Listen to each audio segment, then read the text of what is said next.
এই আমরা আছি নদী বাংলা সেন্টার পয়েন্ট আই নামটা দেয়া है কি কি আছে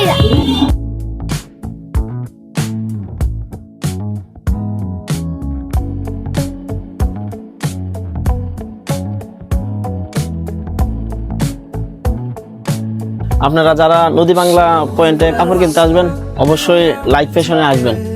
আর আপনার ঠিকানাটা ভাই একটু বলেন। নদী বাংলা সেন্টার পয়েন্ট, দোকান শপ হচ্ছে আপনার 26 নম্বর। নদী বাংলা শীতাতাপ নিয়ন্ত্রিত একটা শপ, পুরা এসি মার্কেট। আপনারা সবাই আমন্ত্রিত, এখানে ভালো মানের কাপড় পাবেন। এখানে আমাদের শপের মধ্যে আছে লাইক ফ্যাশনের মধ্যে সব ছেলেদের আইটেম। এখানে পাবেন আপনার জিন্স প্যান্ট, গ্যাবারিং প্যান্ট, চায়না গেঞ্জি এবং ট্রেন্ডিং যে শার্টগুলা, আপনার অনলাইনে অনেক শার্ট আছে। এখানে সব প্রকার ট্রেন্ডিং যে প্রোডাক্ট আছে সবগুলো পাবেন। আপনারা আসবেন, ইনশাল্লাহ ভালো প্রোডাক্ট নিয়ে যাবেন। ইনশাল্লাহ আমাদের প্রোডাক্টে আপনারা নিবেন, দামের দিক দিয়ে ইনশাল্লাহ একদম সাশ্রয় পাবেন, একদম কম। আশুগঞ্জের কিছু কাস্টমার আছে ভাইরা, আপনারা আসবেন, খুবই রিজনেবল প্রাইসে আপনার প্রোডাক্ট পাবেন, দামে একদম কম পাবেন। আপনারা আসবেন সবাই। আসসালামু আলাইকুম।